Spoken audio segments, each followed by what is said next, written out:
Hello, everybody, and welcome to another episode of What in the World is Happening. This is a show about Maitreya and the Masters of Wisdom. I'm Sabina Qureshi, broadcasting from Edmonton, Canada. And today we're going to talk about unity in diversity. My guests today are Elisa Graf in Germany. Hi, Elisa. How are you? I'm great to be here. Thank you. It's great to have you. And Megan Scherer in New Zealand. Hi, Megan. Hi. Good to be here. Great. Well, as the title card shows, why is this important and how do we create it? Excuse me, I just remembered I should mention before we carry on that we will be doing a half hour of transmission meditation at the end of this program. Please stay and join us. It's a very simple meditation to do, very dynamic. You'll really feel energized by it. I can guarantee you that. And I also want to mention that we stream live on Facebook, Twitter, Twitch, and YouTube. So you can find us in all those places. And we will have links in the chat that you can use to connect to those later on in the program. So just to start out now, unity in diversity, it almost sounds like a mathematical formula. Like, what do you mean? What are you talking about? Would either of you, Megan or Elisa, like to give a little explanation of what we mean by that? Megan? Well, we are all very much distinct individuals wherever we come from around the world. That wasn't always the case, but I think especially in this last age in particular, we've developed a very unique way of seeing things, no matter what background or culture or country we're from. And the challenge, of course, now is somehow being able to bridge the differences, see our commonalities, and to work together without sort of destroying that individuality. We still need to be able to shine our light. And maybe a good analogy is that we're all like different coloured flowers in the one garden. And it's such a much better garden to look at with all those colours rather than if we were all the same uniform type of flower or colour. Yeah, That's a good explanation. I was actually thinking while you were speaking about the fact that, this individuality that, as you mentioned, is relatively new, because in previous age, before the age of Pisces, people really had more of a herd mentality.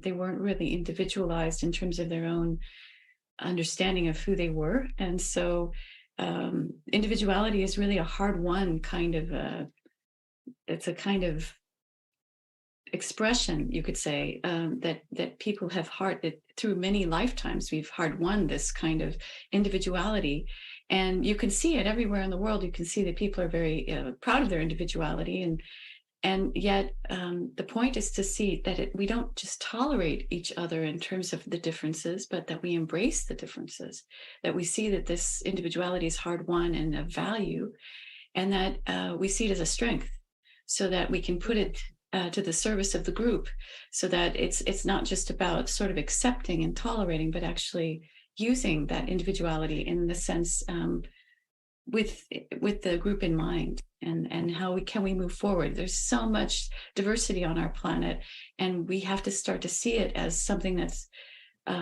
intended, not that we're supposed to all be the same, right? I think we actually need those differences. It's not just about embracing each other's individuality, but right. Seeing that if we're going to solve our big crises that we have going on in the world, we need to actually have everyone's point of view to see the whole picture. That's right. And solve the issues. So that's like the story about the elephant and the blind men, right? Yeah. They're all feeling different parts of it and saying, oh, the elephant's like this, because one's feeling the tail, one's feeling the tusk, etc. Yeah. I haven't heard that. You haven't heard that story? No. Well, it's just a little, I don't know where it comes from, but the idea is that there are these blind men and they are all trying to determine what an elephant is like. Each one is standing in front. They're all together standing around an elephant, and each one's feeling what's in front of him. So one of them is feeling the leg, one of them's feeling the back, one of them's feeling the tail, one's feeling the tusk, one's feeling the trunk, the ear, the head like that. And depending on what each one is feeling, and it could be women as well, of course. I don't know why it's always men, but says, oh, the elephant's like this. And of course, given his or her experience, that's correct. But they're only each perceiving one part, of course. Well, that's neat. We can actually see that in the world today, so many of the problems we're facing collectively. First of all, of course, we need everybody to cooperate to be able to solve anything. But in a general sense, you could see that humanity is really grappling with this problem of diversity, whether it's the issues of race in the US that have become a really major hot spot, or whether we're talking about accepting refugees, or whether we're talking about, there's so many ways this plays out in our cultures all around the world, these issues of diversity and what to do about it. People are afraid. And I think, sorry, I just want to mention that what we have up on our slide right now, Keynotes of the Age of Aquarius, the reason that I wanted to say this is that we are in the Age of Aquarius, which is a different astronomical age in terms of the energies that are streaming into our planet than the previous age, Pisces. And so we are being, in a way, stimulated to a different type of experience. And the keynotes are synthesis and brotherhood, and that it's really the age of the group. And so it's very fitting that we would be talking about this, about unity in diversity, because the idea of the group, in fact, is just what all of you have been saying, which is somehow all these different points of view, all these different experiences are part of the group, and they may be very different from each other, and yet somehow we're all here together, and we have to work together. As you were just saying, Elisa, with these problems, and Megan, there's no other way that we can solve them. And I want to just put up a quote from Benjamin Krem, and he is a main source of our information. And he says, Aquarius is about the group. It is about bringing unity, synthesis into the greatest number of individual parts. It is not to obliterate individuality. And I think you were saying that earlier, Elisa. It is not to get rid of the parts, the differences. On the contrary, it is to synthesize into a total unity the greatest number of different individual parts. And so synthesize here, we usually think of the word synthesized to mean to create something. And in a way, that's what we're talking about here. But it also means to bring different things together and make something new out of that. And so that's really the idea of synthesis here. And he says it's unity in diversity. And this is from his book, The Gathering of the Forces of Light. It just suddenly reminded me of cooking. If you want a really interesting dish, you put in all these different ingredients and you can come up with something really delicious as a result. Good point. I noticed there's a question coming up there about when did the Age of Aquarius begin? Well, each age is about 2,300 years in length, roughly. And previous age of Pisces began roughly around the time of Jesus. And the Age of Aquarius apparently officially began in, I think it was 2009. So we're at the very beginnings of this whole new age, whole new set of energies streaming into the planet. And despite ourselves, we're affected by those new energies. The young are particularly open to them. The older you are, the more difficult it is to adapt and to deal with this whole new situation that is emerging. And the Age of Aquarius will, as I say, last for another at least 2,000 years or so. Yeah, a little more than 2,000 years. I think the average is 2,125, something like that. Yeah, but you can actually look this up because it's based on the precession of the equinoxes, which refers to something. You can see diagrams. It looks like mathematical diagrams of where the different constellations are in relation to our solar system, and so that determines what kinds of energies we experience, what comes to us. So in each age, different energies are coming to us, and they stimulate different qualities, and they cause us to grow in different ways. So it's very nourishing. It's about stimulation. Actually, also, sorry, I just wanted to say that you brought up children, and I wanted to say that essentially we can see also that the next generation has a greater tolerance, not just tolerance, but acceptance, like in a really deep way, of difference. So that's one of the reasons why these issues are coming up today about race, or about the Me Too movement, or whether it's about gender difference and things like this. So you can see that the next generation who have come into the world at this time for a purpose are actually showing us the way to this acceptance of difference and potentially unity and diversity. Of course, it's not easy in this current time, because our systems of living do not really encourage coming together and respecting each other's ways of seeing things. So fundamentally and ultimately, we need to change the very systems that we live under, so that they allow people to express themselves and to have a point of view and to participate, no matter what sort of background you come from, or what, say, a disability you might have, or education or race that you come from. That everyone ought to have the opportunity to participate in society. And I don't think anywhere around the world that currently is the case. So over time, that will need to change. Well, and people sometimes talk about a level playing field to refer to what you're describing, Megan. And I think it's actually very much, as you say, it's not just within countries that there's no level playing field, but very much between countries as well.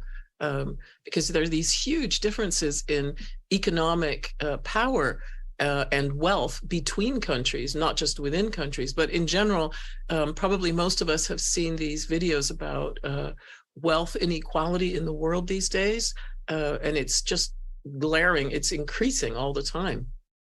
And there is now, but sorry, go ahead. I think we're all rather privileged. We come from relatively wealthy countries, but there's many countries in the world where they live on, I think, what is it, $1 a day or something, and where all the energies are put into simply surviving. How can they therefore express their unique individuality in that sort of situation? You know, it's just a very basic day by day existence. Beast of burden, basically. Yeah, this is one of the reasons why, of course, Maitreya's first priority is the sharing of the world's resources, so that we can level the playing field in some form, so that people can have their basic needs met. And therefore, that would engender trust if the wealthier nations would actually, see to it that people have their needs met in these countries, because we have excess of food, we have excess of healthcare, medicines and things like that. And that would engender a trust that would build a peaceful world.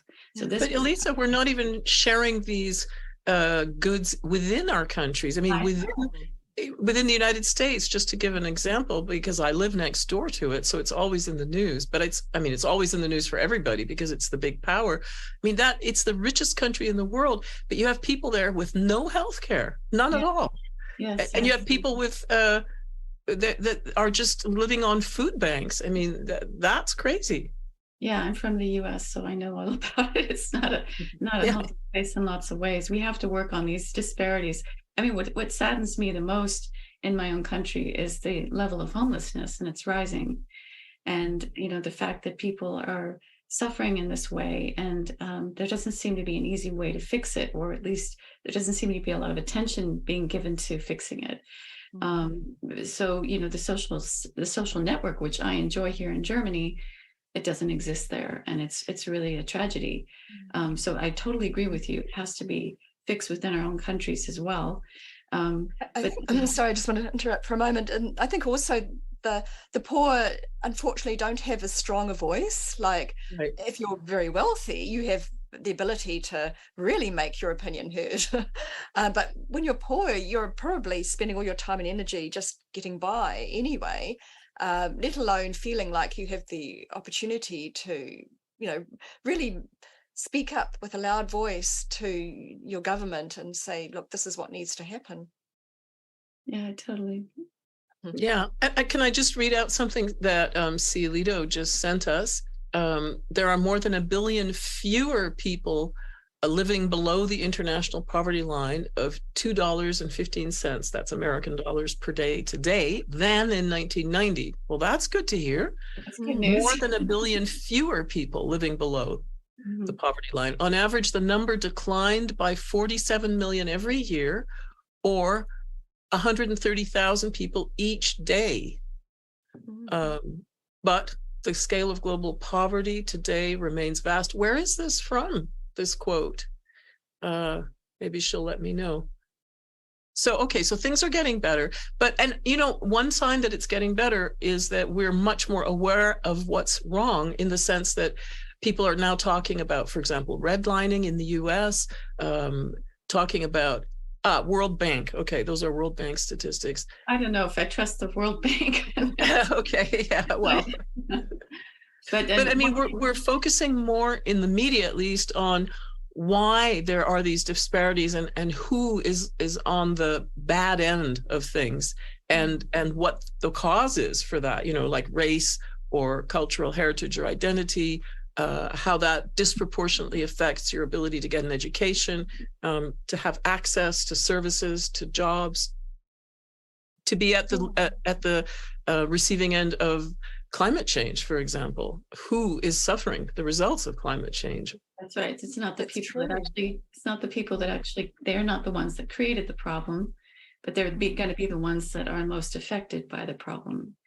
And again, I think it's the next generations that see more of this than people of my generation, perhaps. And it's also easy to forget about these issues when you are not, it's not in your present environment. You know, you don't actually see the people and how they're learning to deal with things. But at least media coverage has expanded, and we're hearing more about lawsuits in places like the Niger Delta and things like this, where there have been terrible, you know, big concerning issues having to do with oil and things like that, so that we can see what happens, and then we can actually, maybe it influences our perspective. Well, and there's a growing hunger for this knowledge. People want to know. More and more people want to know, and so I'd like to go on. We have this information that you brought, Elisa, to the show from Ai Weiwei. I don't know if I'm saying his name correctly. Probably most of us have heard. I know he's an artist from China. I didn't realize he was an activist as well. I know he was imprisoned in China because he was, advocating reform there, political reform. But do you want to read us the quote from him?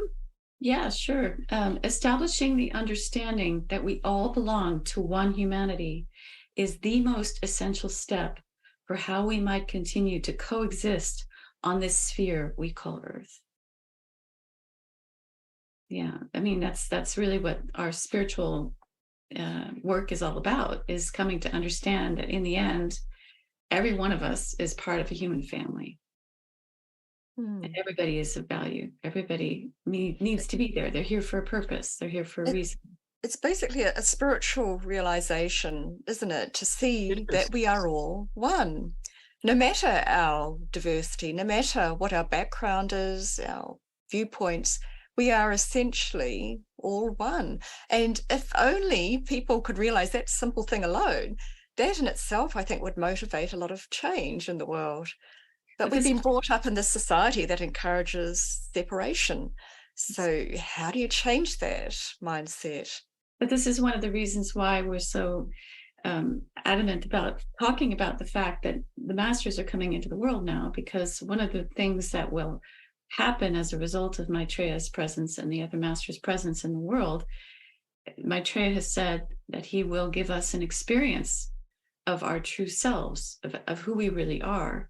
And at that level, we're all connected. So I think that that's part of what we're talking about today, about Maitreya's emergence into the world and the impact that will have. Because imagine if everybody wakes up to the reality that we're one family, how much that would change so many things. And of course, the energies coming in now are about synthesis and brotherhood. And I think they only work through groups rather than individuals. So I guess from that, we will also be influenced to work more together with each other. Well, yeah, I think it means that we will feel that impulse towards connecting with each other when we're with others. And it probably also stimulates us to want to connect with others, to reach out more, to want to be in groups. And so the second part of this quote is, there are many borders to dismantle, but the most important are the ones within our own hearts and minds. These are the borders that are dividing humanity from itself. I'd like to share a little thing that happened to me when I lived in Spain. I was living in Valencia at the time, and I was in a small park, and there was an elderly gentleman on the next bench, and he wanted to talk to me. So he came over to tell me. He was very excited. He said, "I just talked to an African lady." And I just thought, what? What are you telling me? But he went on to explain that he had never talked to anybody from Africa before. And he was just full of enthusiasm about what a wonderful person she was. It was so nice to talk to her. And I finally understood, without him saying it in so many words, that he had lived his entire life. He looked like he was in his 80s. He had lived his entire life without ever having talked to somebody from Africa or from an African country. And now he had done it. And for him, it was a huge kind of achievement for him, because I think he must have overcome some type of fear or whatever it was, uncertainty. And so I think this energy of Aquarius that is pushing us to reach out and connect, it was acting on him. He was definitely responding to that. And he was so happy about it. So I think we're seeing that more and more, that people are discovering who each other is. They're in that process of reaching out. Yeah. It's a smaller world now, thanks to technology and easier travel for the wealthy, at least. And I think travel does actually broaden the mind. And I mean, the media has a very important role to play in helping us understand each other and our ways of seeing things. I mean, I love watching movies that sort of portray situations that you might not be familiar with. There was one about refugees coming over on a boat on the ocean. I wish I could remember the name of the movie, but it was really interesting to put yourself in that person's shoes, being so desperate that you would pay someone to, in the middle of the night, go out in this rickety boat and end up in a totally different part of the world. Yeah, it's such a tragedy. And I've actually had this amazing experience of being on the ground in Germany when the doors were opened, when Merkel said we can do it, and opened the doors as a surprise in a lot of ways to most of the people of her country. They weren't quite prepared in a sense, but the beautiful thing that happened was that every little town in Germany was given a certain number of refugees, like 100 refugees. And I live in a town of about 5,000, and there were about 110 refugees that were sent to the town where we live. And the mayor called a meeting. About 80 people came, wanted to know what was going to happen and what to expect. And they basically told us, the county came and also explained, listen, we're relying on the German people to teach these people German. We can't do it without regular people. And we're relying on the German people to help them find housing and to help them get integrated into schools and to help them figure out how to get to work and what to do. And so there was, in every town, there was a contingent of people who made the effort to make these people feel welcome. And my family got to know a few of these refugee families, and still today, I still know them. They've been here now for 8 years. And it's an incredible thing to hear their stories, and you just can't even imagine what they've been through. It's absolutely incredible. I looked up today just to find out what I could find out about refugees today in around the world, and actually mostly, at least from the International Rescue Committee, talking about, just due to conflicts alone, there's over 100 million refugees today, Wow. forcibly displaced people worldwide. And we know that this also was highly impacted by the Syrian war, but now the Ukraine war. And just going back to what I was saying about Germany, it turns out that it was a big success story from the Center for Global Development, which is cgdev.org. They said that it was in 2015 and 2016, Germany received over 1 million first-time asylum applications. And 5 years later, over half of these refugees have found a job, and public support for immigration remains high. So that's kind of a huge success story, considering that there are very few countries in Europe who've been willing to take refugees. So that's been a real problem. Well, and very few countries that have been willing to take refugees from non-white countries, because we saw that was a big change, you know, when the war in Ukraine started. That's absolutely right. Yeah. I wanted to go ahead and just read a little bit more from Ai Weiwei about refugees. He says, the refugee crisis is not about refugees. Rather, it is about us. Our prioritization of financial gain over people's struggle for the necessities of life is the primary cause of much of this crisis. The West has all but abandoned its belief in humanity and support for the precious ideals contained in declarations on universal human rights. It has sacrificed these ideals for short-sighted cowardice and greed. So here he's talking about people who are forced to leave their homes for economic reasons, not just people who are forced to leave because of war. And we know that... And environmental reasons, of course, as well. Environmental reasons as well. And we know that here in North America, we have a vast number of people, a constant flow coming from South America and Central America, from countries where the economy has collapsed or just people cannot live. So farming is not tenable in many of those places anymore because of the climate change. Yeah. Yes, we've got more and more extreme weather, haven't we, around the world?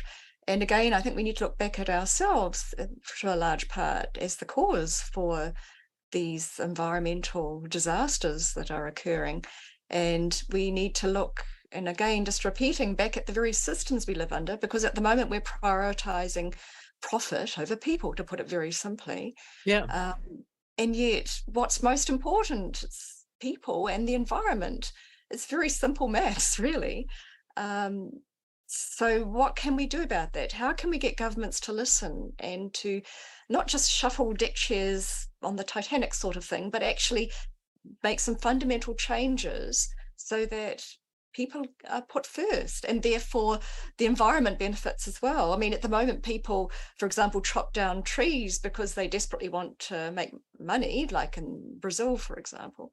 How do you change the situation so that people don't feel so desperate, and therefore we are more inclined to look after Mother Nature? Well, so you mentioned children earlier, I think, Elisa. And so that's one of the things that we wanted to just briefly touch on, is the fact that it seems that the younger generations are more open to these ideas. We see a lot of young people taking action on behalf of climate change, about trying to stop it, slow it down. We also see young people like Malala Yousafzai in Pakistan advocating for education, especially for girls. So we're seeing like a rising kind of wave of young activists around the world who are really taking matters into their hands and doing what you've just been talking about, Megan. They're pressuring governments, pressuring the big actors to make these changes. That reminded me, though, that so much of the time, it really is an incredible thing that happens when you find your solidarity with somebody else who's different from you. For example, because you become a climate activist, because these children are, for example, through Greta Thunberg, have taken to the streets in mass numbers around the world for now years. And I'm thinking also of the Occupy movement back in 2008, when financial crash happened. There were a lot of disparate groups of people who were affected by that event that came together and found solidarity with each other. And it actually created bonds that hadn't existed before. So it is a lot of the time these crises that bring us closer to each other and help us overcome those differences. So having this shared concern is what unites people despite their differences. Yeah. Exactly. I think, Megan, you also had an example of that from what happened. Yes. Yeah. Well, back in 2019, there was what was called the Christchurch massacre, where a lone gunman shot down many members of mosques, 2 mosques in Christchurch. I think it was about 59 people died at the hands of this one man. And the positive, the silver lining to this situation was that it brought people together in the aftermath. So we had a solidarity between people of all sorts of different backgrounds, all around the world. In fact, it created a sort of a unity, at least temporarily, where people would put offerings of flowers and have prayer vigils outside mosques worldwide. And there's been an annual event set up since called Unity Week on the anniversary of this massacre.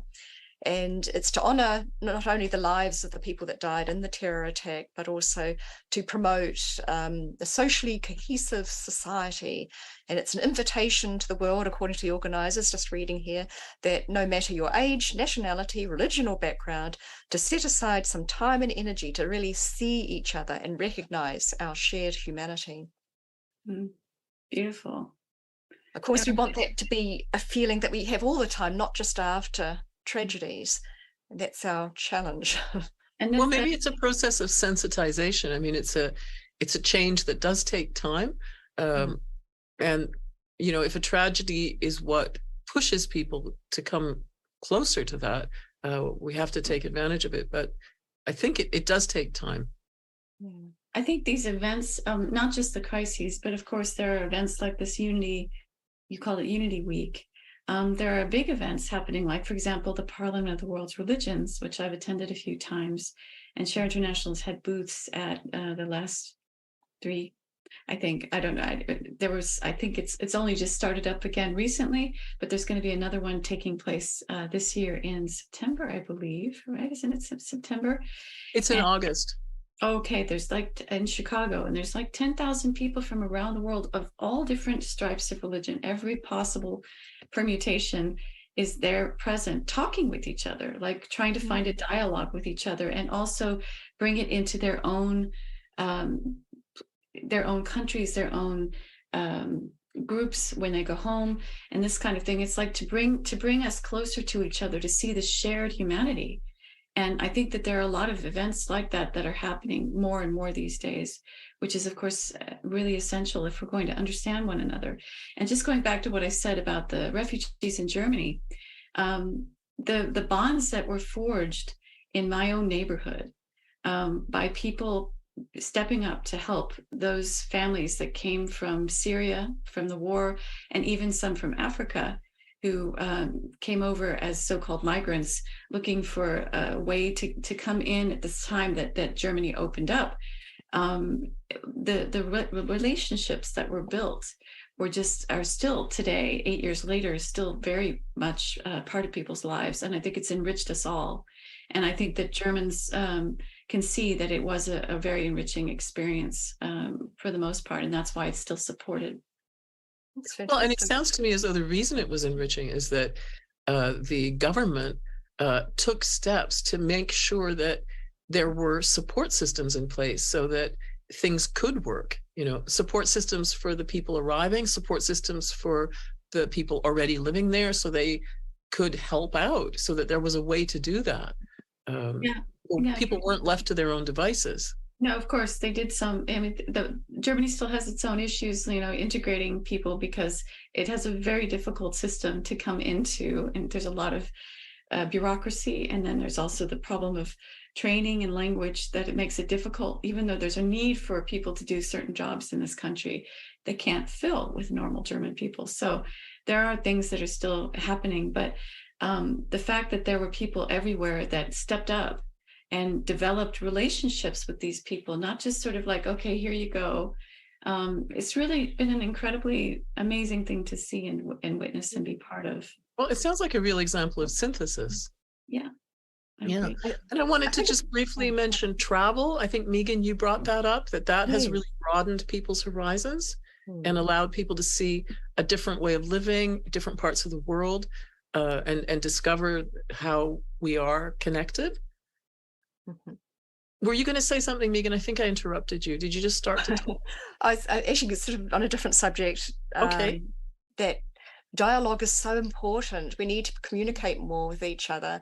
I mean, we have this situation at the moment between Ukraine and Russia where they don't appear to be talking with each other. Instead, they're just throwing bombs at each other, and of course making the situation worse and worse. We can't afford war anymore, and the real solution in any sort of dispute or war situation is to talk with each other, to sit around the table and to compromise. You can't afford the luxury of just sort of, sticking your ground and no, I will not make any concessions. You've got to find a way to meet on the level and resolve those differences, whether it's in a very local basis or an international basis as we have here. Well, and we're just going to go on to talk about what is the Ageless Wisdom perspective on all of this. There are two things that really underpin that perspective. One is reincarnation, and it's very much tied to the other, which is evolution of consciousness. According to this perspective, each of us lives many, many, many lives, hundreds of thousands of lifetimes.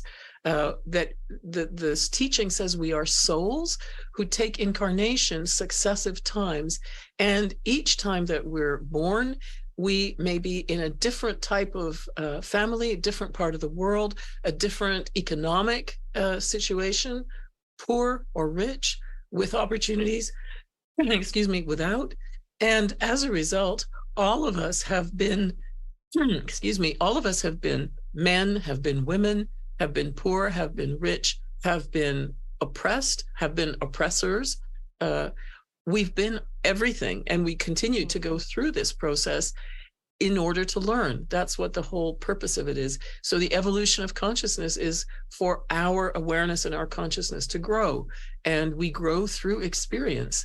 So when you see it from this point of view, Megan, what you were just talking about with people in a conflict, in a war, for example, who refuse to make accommodations or to bend, to do any type of mediation, you can see that if you took this perspective of the Ageless Wisdom, then you'd realize, well, I've been in your shoes before, you've been in mine, so surely we can find common ground. It's a completely different way of looking at things. Yeah, I think you make a good point there, that really people need to be educated about who we actually are. And we're not just this person we see in the mirror now. We are many different people that we've been through many, many lifetimes. And that in itself, I think, would change our attitude towards each other. So education is vital ultimately, isn't it? Yeah. But initially, just to see that we are one and that we are all part of one family. I often feel as though I have certain affinities for other cultures or other religions or other things that I'm pretty sure are informed by my past lives, so maybe everybody kind of has this sort of level of comfort, where they feel somehow at home in a place where they've never been in this lifetime. So I think that if we all kind of came to recognize that this is part of the plan, that we're all going through these experiences of lifetime after lifetime, it colors us in a certain way to enable us to come to this place of unity, to see that actually it's actually immaterial what race I am this time, or what except to say that I have more responsibility because I come from a wealthy nation. I have more influence potentially to change things, but is to be able to see that I feel equal to, and I feel totally at home with cultures as diverse as Japan or China or the Philippines or Europe, somewhere in Europe. I mean, we're all basically, as human beings, we all want the same things. Yeah.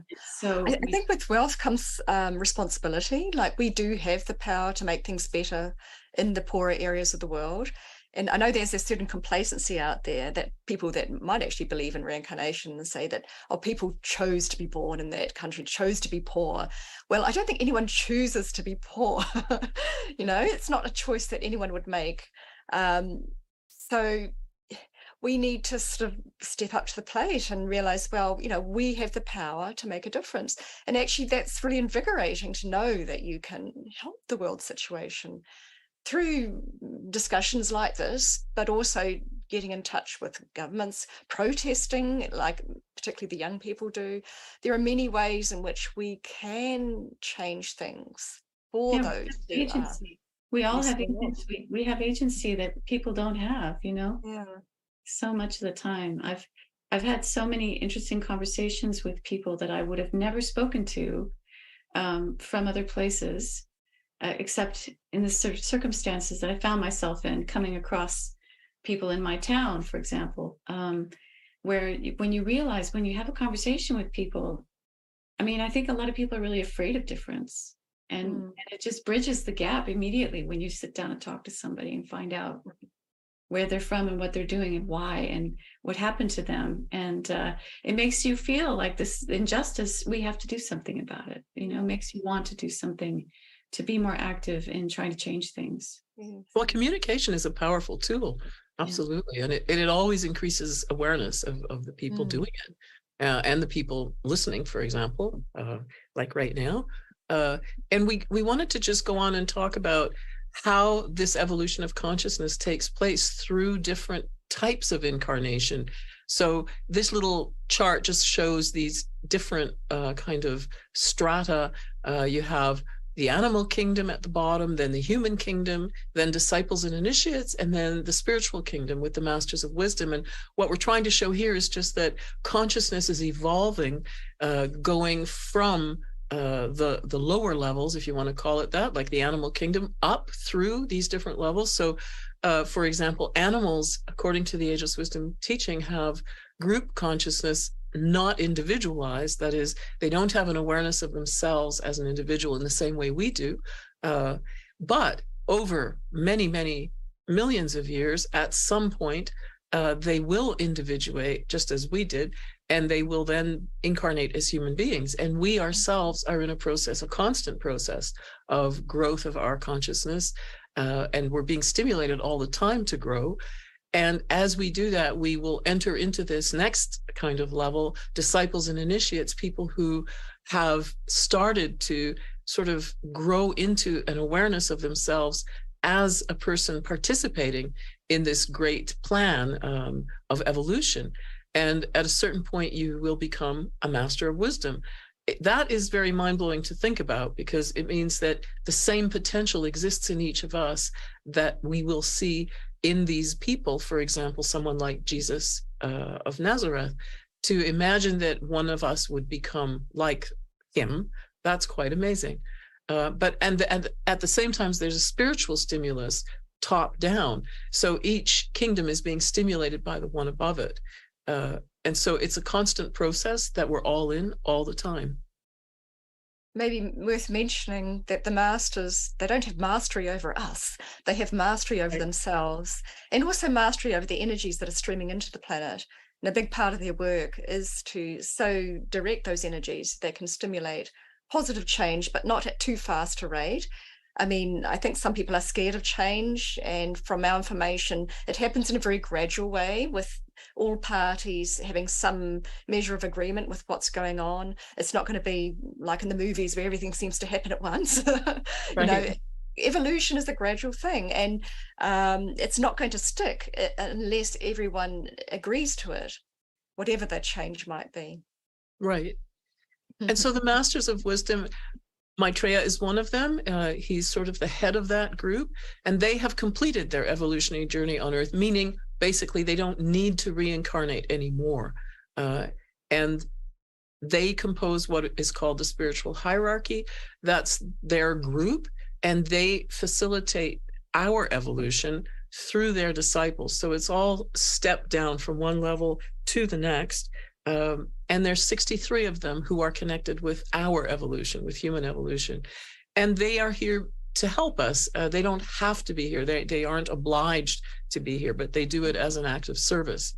And so knowing we have this help is a tremendous boost, I think. Sure. I'm personally somebody who has been following this story a long time.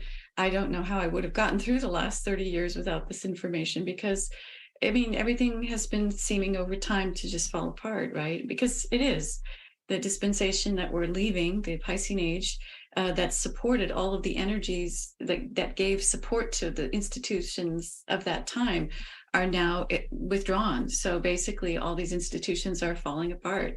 And we can see that even the people governing us represent an old paradigm. They don't represent the current one. It's very clear. So I'm very grateful personally to know that we have support, because a lot of people, I think a lot of young people, unfortunately, today feel really hopeless about things because it looks much more dire than it did when I was their age. So I think we have to... those of us who have read the information about Maitreya and the Masters through Benjamin Creme have that overview, which is very reassuring. We can see there's actually a pattern in the chaos, that we are going through a very difficult phase. I mean, we're literally between two ages, so of course there's going to be a lot of turmoil, but ultimately we come out the other side fine, that we will build a much better civilization that is an example of unity and diversity. But it's going to take a while, and we're going to need all hands on deck to do that building. That's right. The masters can only inspire us. We have to do it ourselves. Well, and their perspective on why we're different from each other brings in discussion of the 7 rays, which are 7 great streams of energy, each one distinct from the other, with different qualities, and which stimulate different qualities in us. And these rays influence not just individual people, but nations or countries. So you can see very clearly when you look at different countries that they have different qualities, or they emphasize different things. Different things are important to them, just as with individual people. And also within each person and within each nation or country, these rays, these 7 great energies, are also expressed at both the soul level and the personality level. So when we talk about personality, we mean the person you see when you look at somebody and you're talking to them, that you're seeing their personality, you're seeing their physical body, you're experiencing their mind, their emotions. That's their personality. And you don't see the soul, it's not visible, but that's actually the source of the personality. That is, the personality is an expression of the soul. And so the different levels are colored by and express these different energies, these 7 rays. And I think it's a fascinating area of study just to understand what that means for who we are, but also you see it everywhere around you. If you look at music, for example, the 7 notes in an octave, it's everywhere. Colors, yeah. Another interesting thing is that each nation around the world has its own unique spiritual purpose, according to esotericism. And eventually we will all discover what those purposes are, and as a nation, we'll be more focused on achieving that mission, if you like. Yeah, speaking on that subject, I think on the next slide, we're going to move on to the master's perspective on our process of mixing races, religions, and cultures, right? So there's a great experiment going on.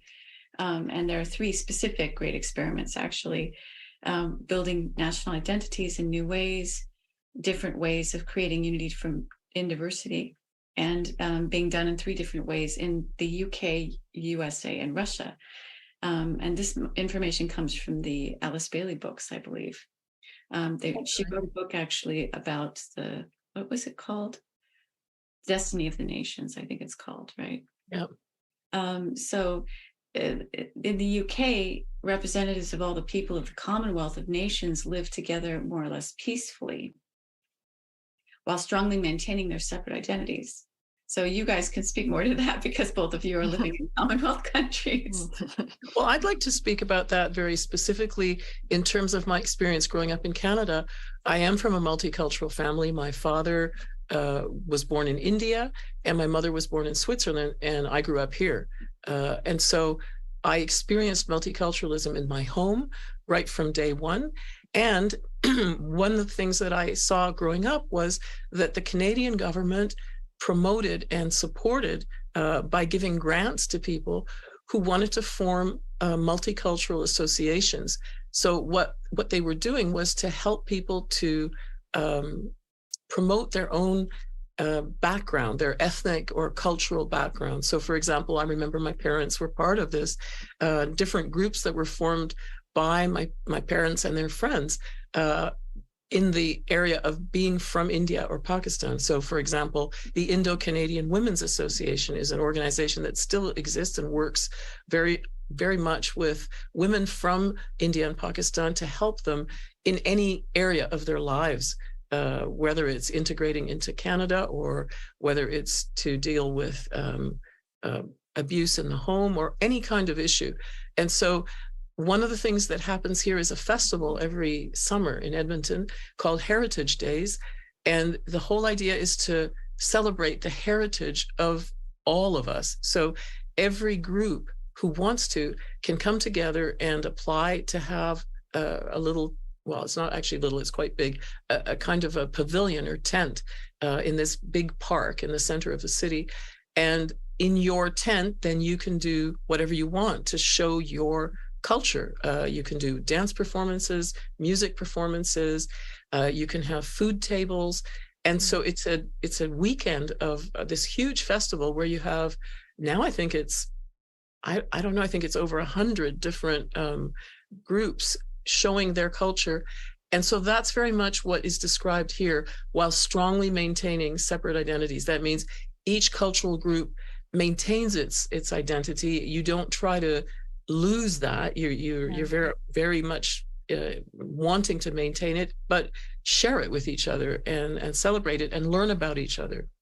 One example we have here, and you just reminded me, I used to love going to these yearly festivals that showcased the Pacific Island countries. And again, you'd have this rather big pavilion for each island group and representing their culture, their food, their music, and so on.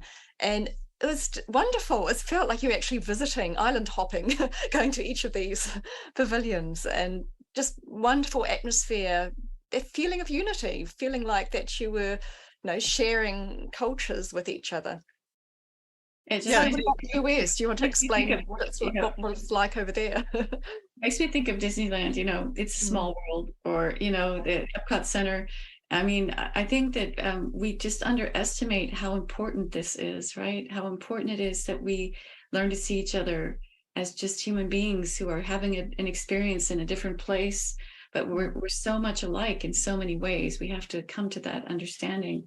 But going back to the 3 experiments, the US is another experiment, an amalgam of representatives of many European countries, transplanted across the ocean, mixing together until something new emerges. This is from Benjamin Crum's, I think this quote from one of his books, An American. And so, I think it's interesting because having grown up in the United States, I really, as a child, had no fear or concern about people from other cultures or anything like that, because everybody was from someplace else. I mean, I grew up in different neighborhoods in both the East Coast and the West Coast, and I feel like there is a fairly large amount of integration to different than what I experience here in Germany, which is largely still very German. It's surrounded by 8 countries. But as an American, I just feel as though of course, we still have racism. Of course, we still have a long way to go in terms of understanding each other in that country, especially. But I didn't fear any difference growing up because there was difference all around me. People looked different and they came from different places. My first grade teacher was from India. Mm-hmm. Well, and one of the ways that the difference is described between the U.S. and the Commonwealth countries is that in the U.S., the word is used melting pot. Right. You bring all these different people from different places, but they all come there to become an American. Like it's a different emphasis. It doesn't mean that you're not also celebrating your background and maintaining it, but it's just a different way of doing it, I think. Yeah, I agree totally. But the 3rd experiment is Russia. The independent states of the old USSR are maintaining their independence, but remain part of a vast federation. And I always thought of Russia as being a place where the East and West kind of meet pretty well, So that's basically another major hierarchical experiment taking place in the world for centuries. So I don't know how much time we have. Do we want to? Well, we have some quotes just to end off the show. So this is something, Megan, that you found. Do you want to read it out from BBC World Histories? Sure. So migration, whether forced or free, created large-scale shifts in demographics and the establishment of just I don't know how to pronounce that word. Diaspora communities. These communities have contributed to the culture, ideas, and wealth of the countries in which they settled, creating the globalized world that is so familiar to us today. So migration has happened since the dawn of time, basically, hasn't it? And so we've always had these issues, I suppose, integrating people, new people into an existing culture, but also how the culture has benefited from the new ideas, new ways of doing things, and grown from that. Sometimes it's been forced integration. I mean, slavery has been a big thing through history, hasn't it? But nevertheless, ultimately, you have a much more rich and interesting and strong civilization for that diversity. Absolutely. And when you look at genetics, it's well known that if you don't have enough new genes coming in to mix with what you've already got there, for example, if people intermarry within the same family or community over generations, that weakens people physically. There are places like Iceland where that's an issue, apparently. Yeah, so it's just another way of looking at the fact that bringing in new energy, new ideas, new everything is very important and really stimulates and strengthens all of us. And I just wanted to comment on the word diaspora. That just refers to, for example, a diaspora community is a community that is, say, people from India and Pakistan who live here in Canada. They are a diaspora from India or Pakistan. I don't know the etymological origin of the word diaspora, but that's what it means.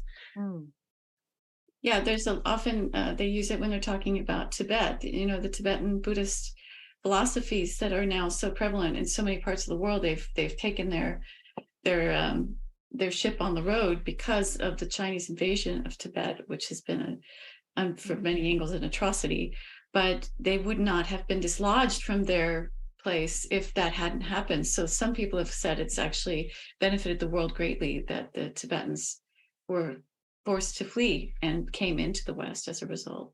Well, because Tibet was very closed from the rest of the world, wasn't it? Yeah. So we didn't benefit from knowing anything about them prior to that. That's right. And I'll just go quickly through the rest of these. We have some quotes up here. We have no hope of solving our problems without harnessing the diversity, the energy, and the creativity of all our people. And this is from an American lawyer and civil rights leader, Roger Wilkins. Megan, you found this quote. And then we have one from Mahatma Gandhi. Our ability to reach unity and diversity will be the beauty and the test of our civilization. And I think that's very well said. So, and just to go to a big challenge, haven't we, really, to do that? But it's a challenge worth tackling. Absolutely, and necessary. I don't think we have a choice about it. Yeah. And this is just to reiterate what we've been saying about unity, that the inner reality of our lives is unity, in fact. But in the Ageless Wisdom teaching, they talk about it all the way down to the level of the atom, and say that every atom is connected to every other atom in cosmos. So we are connected to each other. It's not just a nice idea or a feeling, but they're saying it's actually the truth of our reality, down all the way down to the atom. It's amazing, isn't it, when you think about it? Yeah, I think it is. Yeah, absolutely. Yeah, actually, along those lines, there's a really nice quote. I guess we're going to read all the quotes because there's one. Well, we can go through some of them. Yeah. Do you want to read this one, Elisa? Sure. When man sees the universe and himself as one, all things become possible. We have to see ourselves as one and at one with the universe, that there is no difference between us and the universe, that we are intrinsically related to every other being on earth and everything on earth, that the atomic structure which makes up everything we can see in the whole of cosmos. There is only unity. Wow. The Art of Cooperation. There's a couple of other quotes from The Art of Cooperation. That's Uh, right. Yeah. mm, Therefore, this longing for unity, this joining of groups, this growingness of groups, and in this new age of Aquarius, this group endeavor will become the endeavor. Nothing of any great import will be attempted on an individual basis. It is the age of the group, expanding the activity until the whole world is working together, expressing the basic unity of planet Earth. And that's That is also hard to imagine, isn't it? Because at the moment is, we're also yeah. competing with each other. Imagine if everyone was cooperating, what a difference that would make. It's incredible. beyond our ability to imagine at the moment. We have to imagine it. It can't happen unless we do. We have to imagine Yeah. it. Well, and that's why I love these quotes, because they paint the picture of something that hasn't happened yet. And yet, Yes. as you say, Elisa, we have to envision it in order to make it happen. I think the young people are able to envision it much more easily. They have much more of a sense of unity than generally speaking, older people. Do you want to read this one, Megan? Yeah, all people are seeking unity. That is why they join or form themselves into groups. At the same time, everyone wants to express his or her individuality, that unique quality of every incarnated soul. Yeah. And I'm going to skip ahead a little bit just because we're getting low on time. I'm going to go up to this one here. Elisa, do you want to read this one? Sure. In this coming time, we shall have to make a shift in consciousness to include every aspect of our being in our definition of spiritual. All our structures must be based on the inner oneness of humanity and reflect that reality. As souls, we are one. We have to create political, economic, and social systems which allow that inner divinity to express itself. The inner reality is man's oneness, a shared divine nature which is potential in every single human being and which needs the correct outer forms to allow the inner radiance to be expressed. Hmm. And that's from my Transmission Volume 1. And I'd like to just continue to the next one here. Such an essential aspect of the divine plan as unity does not just happen by itself. It has to be cultivated and nourished. It has to be taken care of as a wise gardener cultivates his garden, tending carefully each new bud and shoot. Unity has to be seen as a continuous gain, something into which you put time, energy, and nourishing love, and out of that comes the beauty of the unity, which can only be achieved in that way. That's also from The Art of Cooperation.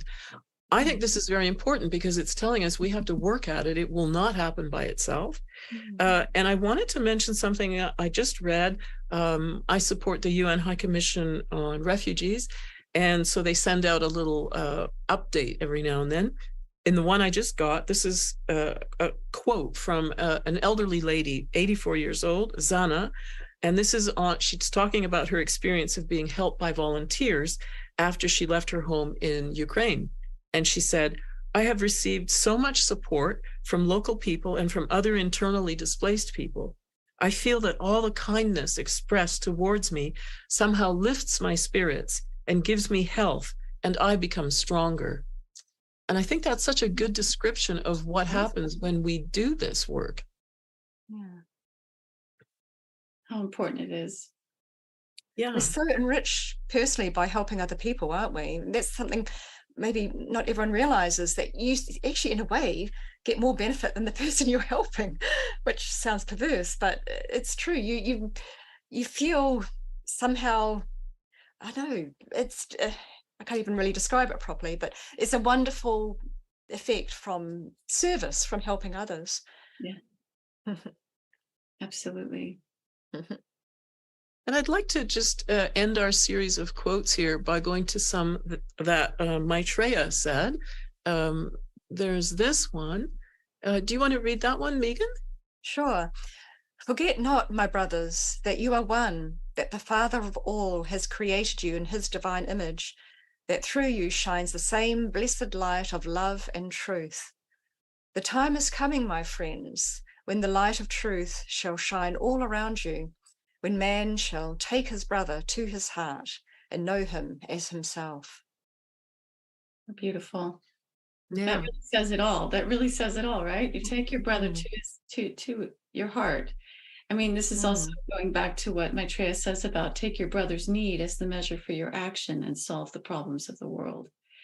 But that's what's required, that we see the issues that affect ourselves through our brothers and sisters in the world that are struggling and suffering, and feel the responsibility or the wish to change it. Mm. Yeah.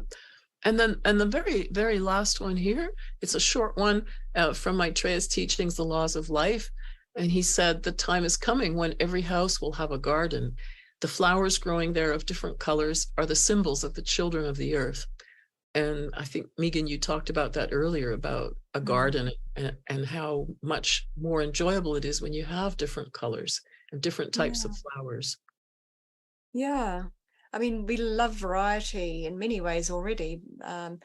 So can we imagine what it would be like if we embrace each other no matter our differences, well, maybe because of our differences, and create this beautiful garden in the way our society is set up?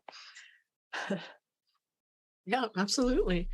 Well, I think we'll just carry on now. We're going to go into the next section, which is about meditation. And before we do that, we just want to describe some of the resources, places where you can get more information. Share-international.org is a wonderful website. It's enormous. There's so much information there. You can spend a lot of time looking through that. There's also the Share International channel on YouTube for videos of Benjamin Creme talking about this and many other topics, and books and downloads from share-ecart.com. There are 4 free downloads, 4 books that you can immediately download and read. The Ageless Wisdom Teaching, Transmission, a Meditation for the New Age. That's the meditation we're going to do. The Awakening of Humanity, and The World Teacher for All Humanity. And there's also a magazine published 10 times a year called Share International, supported entirely by subscribers. And it brings together a focus on current events and people who are working to improve lives in the world, how that connects with these spiritual teachings from the Ageless Wisdom. There's a master's message in every edition, and it's extremely stimulating, very informative. And then, Elisa, I think you're going to tell us a little about something you do. You have a podcast, right? Yes, I have a podcast called Mystic Takeaway, and I interview people about their spiritual experiences. And many of my guests have had experiences of meeting the masters in disguise in everyday life, in events that took place that were really mind-blowing and inspiring. And so I have 37 episodes on Mystic Takeaway. I think you'll have a link provided for you there. And I hope you'll take a listen. Great. And there's another program that you might be interested as well. It's called Planetary Makeover. And this is a program that is pre-recorded, and they have different topics every time. The most recent one was about universal basic income and how that will eliminate poverty.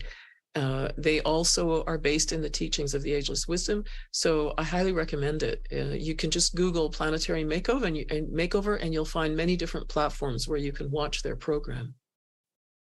And so now to transmission meditation. This is a group meditation, and we'll describe briefly how to do it. It's very, very simple. And before we start, I just want to mention that if you have a pacemaker or serious heart problems, don't do this meditation. Or if you have emotional or psychological imbalances, and the reasons are that the energies are very strong and they can destabilize you if you don't have that kind of stability already.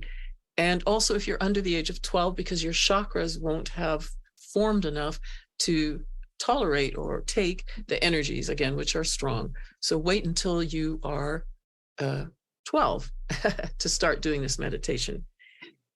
And we used to meet in person weekly before the COVID pandemic. Since that time, many people are meeting virtually, just as we are today.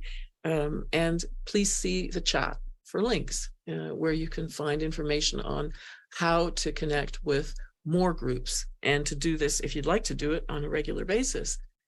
So can one of you describe how do we do transmission meditation? What is required? Just before I suggest Elisa does the description, I'm about to leave, so enjoy your meditation, and thank you very much for letting me participate in the discussion. Oh, thanks for being here, Megan. Okay, bye. Bye. So to do transmission meditation, it's very straightforward. Basically, all you need to do is put your attention, inner attention, because you're going to probably close your eyes. Put your attention on this chakra here, which is called the Ajna center. You just want to focus on that center as much as you possibly can. And I'll just interrupt to say, when you say this center, you're referring to the spot between your eyebrows, right? Yes, that's right. It's a chakra, and essentially it links the brain with the soul. So essentially, you want to keep your eyes closed and go sort of inward and focus your attention on this center. And when you lose your focus, when you start to think or follow your thoughts, which are inevitably going to come up, you just want to say an inward Om to yourself, and not over and over, but just once. Bring the attention back. Actually, the Om does bring the attention back to that center. And essentially, that's all you really need to know. We're going to say the Great Invocation, which is an invocation given to the world in 1945, the Alice Bailey books. And it's an invocation that actually starts the process of the Master sending the energy through us. And I don't know if there's something else we need to say about it. Well, just to remind everybody, don't try to send the energy anywhere.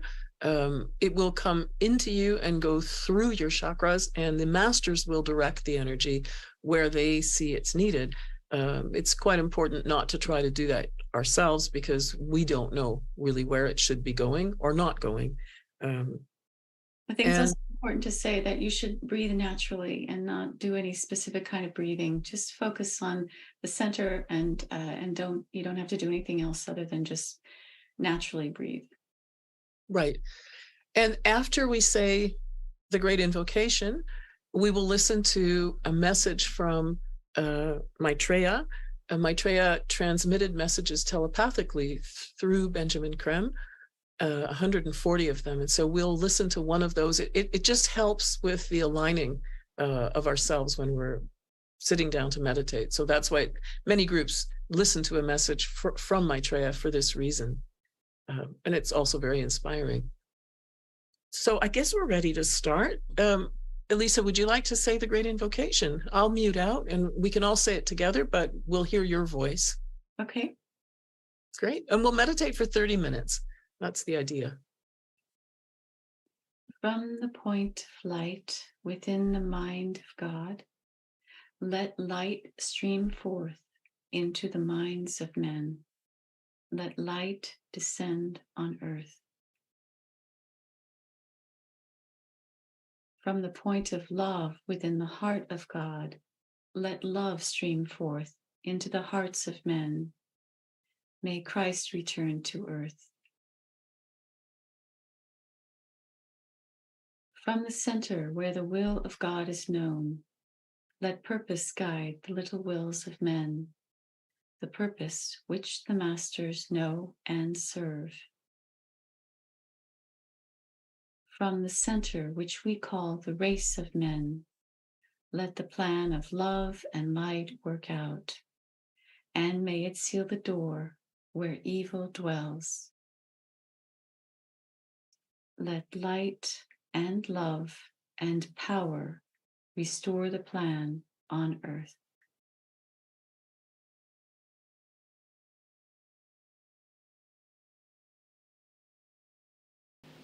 Message number 81, September the 12th, 1979.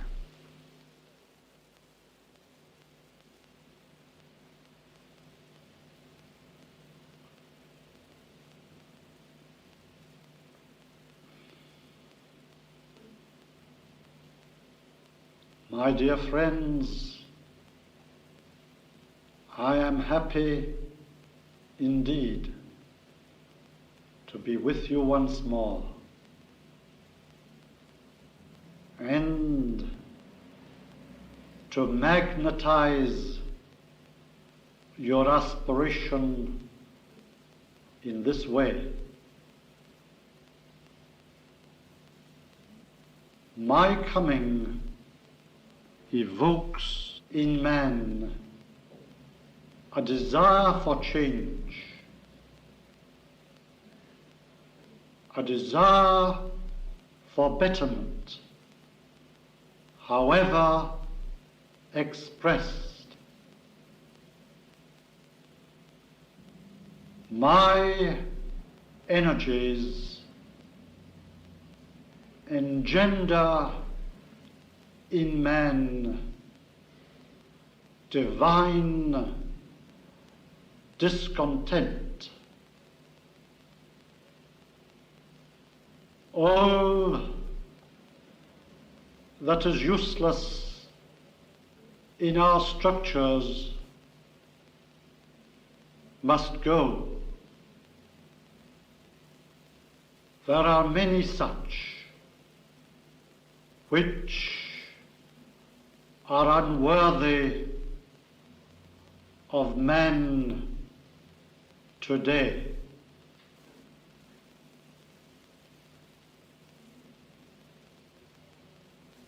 Man is an emerging God,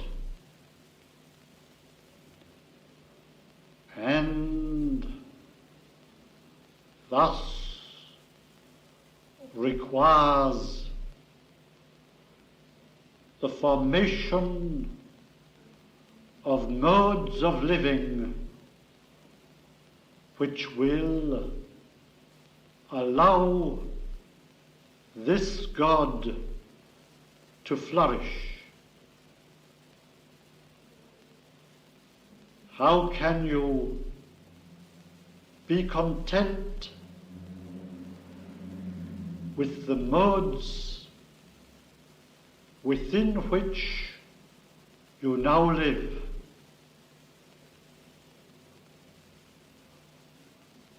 When millions starve and die in squalor,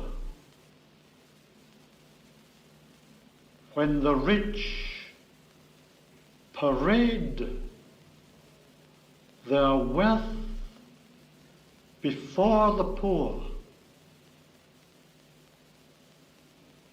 when each man is his neighbor's enemy,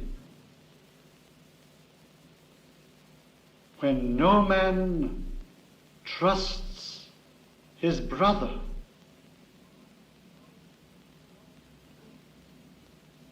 for how long must you live thus, my friends? For how long can you support this degradation?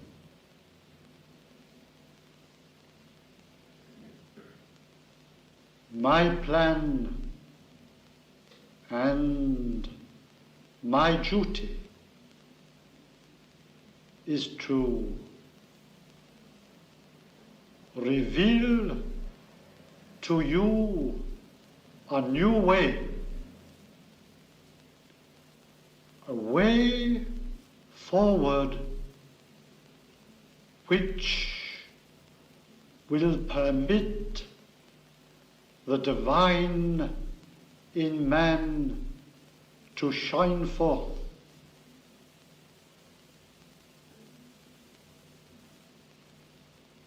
Thus do I speak gravely, my friends and brothers.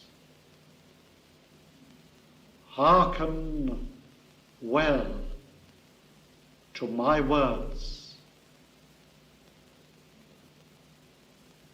Man must change or die.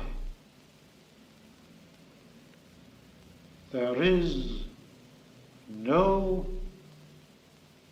other course.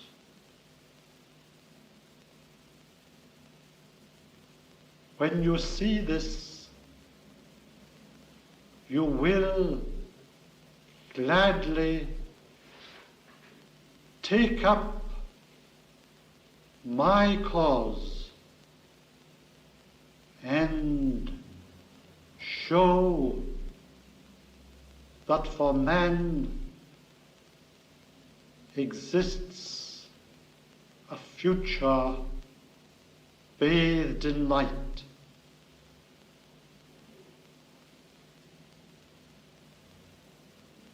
My teaching is simple. Justice, sharing, and love are divine aspects. To manifest his divinity, man must embrace these three.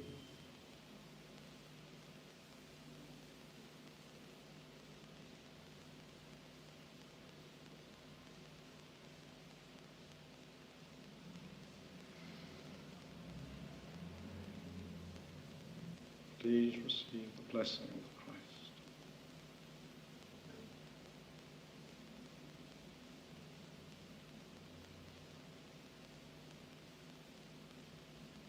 May the divine light and love and power of the one most holy God be now manifest within your hearts and minds.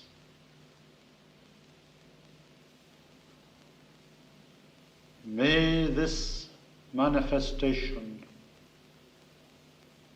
bring you to the realization of your part in the great plan.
was 30 minutes.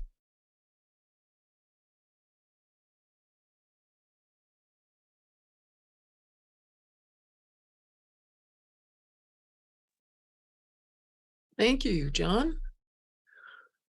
Well, I'd like to thank everybody for being here. And it's been a wonderful experience. Elisa, thank you for joining us today. Thank you to Cielito and to John for your help technically in putting this show together.